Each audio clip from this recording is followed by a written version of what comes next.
ডাক্তারবাবু, আমরা টাকা জমা করে দিয়েছি। এবার শুধু আপনি তাড়াতাড়ি মায়ের চিকিৎসা শুরু করে দিন আর মাকে সুস্থ করে তুলুন। হ্যাঁ, খুব তাড়াতাড়ি অপারেশন শুরু করছি। আচ্ছা।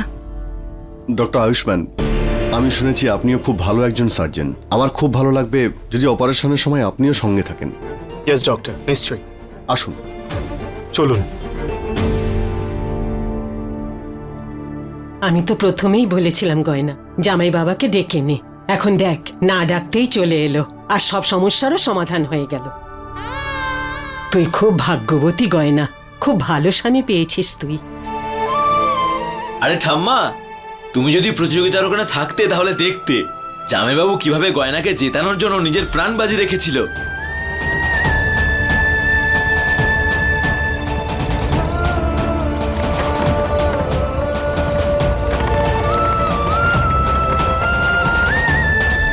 সত্যি জামাইবাবু গয়নাকে খুব ভালোবাসে। আমি মানি না তোমাকে আমার স্ত্রী রূপে, আর আমি তো জোর করে দেওয়া বিয়েটাকে বিয়ে বলে মনেই করি না। তোমাকে জোর করে আমার উপর চাপিয়ে দেওয়া হয়েছে। আমি কি করে বলবো যে যার সঙ্গে আমার জোর করে বিয়ে দেওয়ানো হয়েছে সে আমাকে স্ত্রীর মর্যাদা এখনো দেয়নি।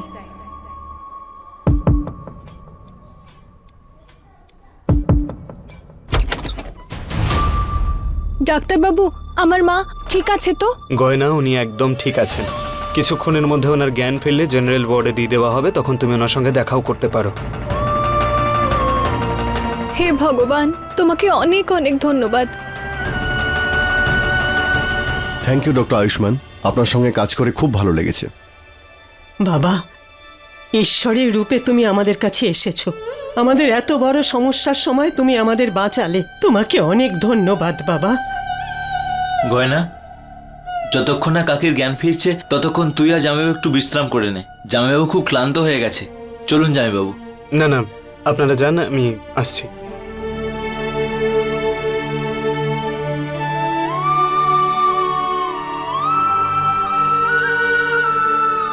সার্জারি তো হয়ে গেছে, আপনি এবার আসতে পারেন।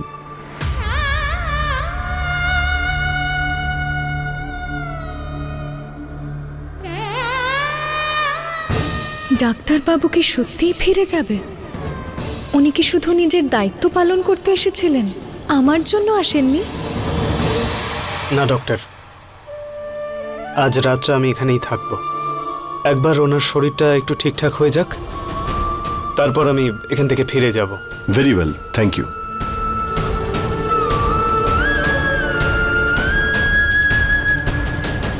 কি ওখানেও নেই? কি হয়েছে ভাই? দিদি, আয়ুষ্মান আমাদের সদরের ক্লিনিকেও নেই। আমি ওই অন্য হসপিটালেও খোঁজ নিয়ে দেখলাম, কিন্তু ওর ব্যাপারে কিছুই জানতে পারা গেল না। হে ভোলানাথ, না বলে কোথায় গেল ছেলেটা? হ্যালো, কি?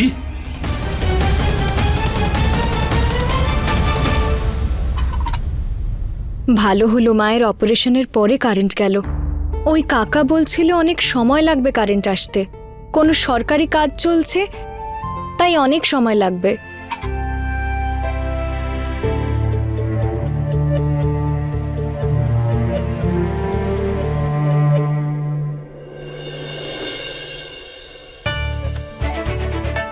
মা, মায়ের জ্ঞান ফিরেছে।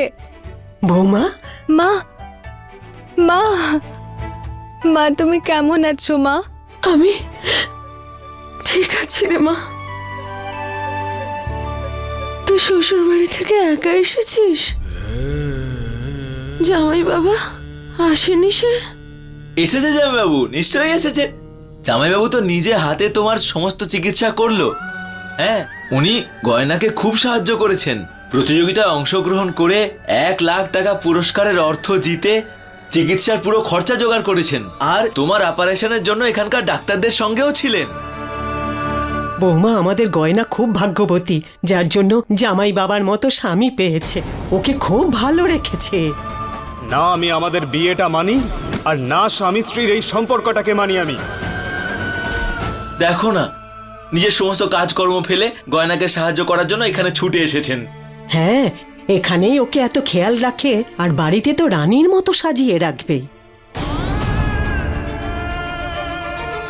একটা কাজের লোকের জন্য বাড়িতে তামাশা করা, গ্রামে গিয়ে তামাশা করার কারণ কি বলতো? আমাদের জীবনে আরো জরুরি কাজ আছে তো। আমি খুব খুশি রে মা, তুই এমন স্বামী পেয়েছিস বলে যে তোকে মাথায় করে রাখে। দেখ না, আমার চিকিৎসার জন্য চলে এলো এখানে। বন্ধ করো তোমরা ওনার প্রশংসা করা। মা, উনি শুধু তোমার চিকিৎসা করেছেন নিজের ডাক্তারের কর্তব্য পালন করার জন্য। প্রতিযোগিতায় অংশ নেওয়া, দৌড়ে আমার সঙ্গ দেওয়া, উনি শুধু নিজের দায়িত্ব পালন করেছেন। কি বলছিস তুই মা? সব ঠিক আছে তো? কেন ঠিক থাকবে না মা? সবকিছু ঠিকই আছে, একদম তেমনই যেমন জোর করে বিয়ে দিলে হয়। এরমই তো হয় না জোর করে বিয়ে দিলে। ওনার কর্তব্য ছিল তাই উনি এসেছিলেন, আর সেটা পালন করে ফিরে গেছেন। ভুল।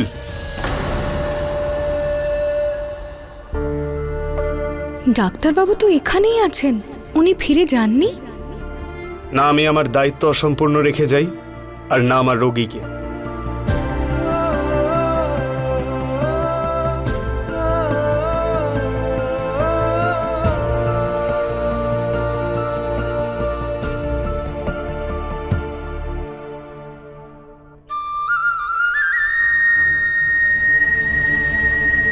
আপনার বেশি কষ্ট হচ্ছে না তো? আমি ঠিক আছি জামাই বাবা। আচ্ছা, আপনি বিশ্রাম নিন, আমি পরে এসে দেখা করব আপনার সঙ্গে। ঠিক আছে। গয়না, একটু এদিকে এসো।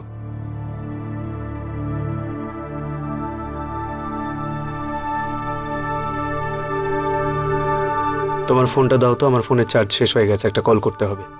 ফোন তো বন্ধ হয়ে গেছিল। তোমার মুখ বন্ধ হওয়া উচিত ছিল, সেটা তো কোনোদিন হয় না। ফোন বন্ধ হয়ে গেছে। আর এমনিতে তো আপনার ব্যাটারি রাগ দেখানোর জন্য ফুল হয়ে থাকে, কিন্তু ফোনের ব্যাটারি শেষ হয়ে গেছে। আজে বাজে কথা বলো না, আমাকে বাড়িতে ফোন করতে হবে। আমি এখানে এসেছি বলিনি ওদের। আচ্ছা, আপনি থেকে কেন গেলেন? ফিরে গেলেন না কেন? কারণ আমার ডিউটি থেকে আমি ততক্ষণ যাই না যতক্ষণ না আমার মনে হয় যে রোগী এখন ঠিক আছে। আপনি তো শুধু নিজের ডিউটির জন্যই থেকে গেছেন, না হলে আর কাজ কি আছে আপনার এখানে থাকার? ফোন চাই না আপনার? নেই আমার কাছে আমার ফোন, আর ভোলাদার ফোনও বন্ধ হয়ে গেছে। যান, গিয়ে নিয়ে নিন কোনো ডাক্তার বন্ধুর থেকে, যার ডিউটি করার শখ আছে। তোমার আবার কি হলো? আমার কি হবে? এমনিতেও একটা বোঝার কি বা হতে পারে? আমি মানুষ নাকি কোনো জলজ্যান্ত বোঝা একটা আপনার কাছে? দেখো, আমি এমনি টেনশন রয়েছে, এসব বলে আর টেনশন দিও না আমায়। আমাকে বাড়িতে ফোন করতে হবে, গেলাম আমি। হ্যাঁ তো যান না, আমি না আপনাকে আসতে বলেছি আর না যেতে বারণ করব।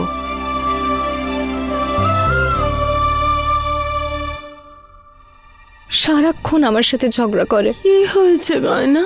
কেন ঝগড়া করছিস তুই জামাইয়ের সাথে? আরে কি বলি বলো তো কাকি, জানি না দুই স্বামী স্ত্রী মিলে সকাল থেকে কি নিয়ে ঝামেলা করে চলেছে। যখন থেকে দেখছি দুজনে রেগেই রয়েছে। আরে স্বামী স্ত্রীর ঝগড়া মিটিয়ে নেওয়াই তো যায়। যা গিয়ে কথা বল জামাই বাবার সাথে। না মা, আমার কোনো শখ নেই ওনার সাথে কথা বলার। গয়না, আমি বলছি না তোকে যা। আমি যাব না। গয়না যা। আমি যে কি করে তোমায় বলি, ডাক্তারবাবু আমাকে স্বীকারই করেননি।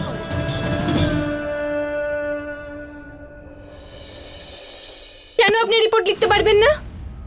আলিয়া, মা কি হয়েছে? হ্যাঁ পিসিমা দেখুন না, আমি কখন থেকে বলছি যে আমার হবু স্বামীকে খুঁজে পাওয়া যাচ্ছে না, কিন্তু উনি আয়ুষ্মানের রিপোর্টে লিখছেন না। আমি কথা বলছি, দাঁড়াও। ইন্সপেক্টর ম্যাডাম, কি হয়েছে? কেন রিপোর্ট লিখছেন না আপনি? কারণ উনি বাচ্চা নন জানকী দেবী, আর এমনিতেও 24 ঘন্টা না হলে আমরা কোনো রিপোর্ট ফাইল করতে পারি না। হ্যাঁ তো 24 ঘন্টা হয়নি, কিন্তু 20 ঘন্টা তো হয়ে গেছে। রিপোর্টটা লিখুন না আপনি। তুমি আমার ওদিকে কি দেখছো? তোমার আদরের সোনামণি গয়না এখান থেকে চলে গেছে, তুমি জানো না নাকি? ওর স্বামী এখান থেকে নিয়ে গেছে। বাহ, ঠিক কথা বলেছেন। এদিকে আপনি আমার রিপোর্ট লিখছেন না, আর ওদিকে চোর গয়নাকে ছেড়ে দিলেন আপনি কেন? ছাড়তে হয়েছে কারণ ওনার স্বামী জামিনের কাগজপত্র নিয়ে এসেছিলেন। আচ্ছা ঠিক আছে, আপনি রিপোর্ট লিখতে চান না, লিখতে হবে না, কিন্তু আমাকে ওই গয়নার স্বামীর নাম বলুন, আমাকে জানতে হবে গয়নার স্বামীকে। জানি না কারেন্ট কখন আসবে, কখন ফোন চার্জ দেব। বাড়িতেও বোধহয় সবাই চিন্তা করছে এখন। কি করি এখন? ভূত ভূত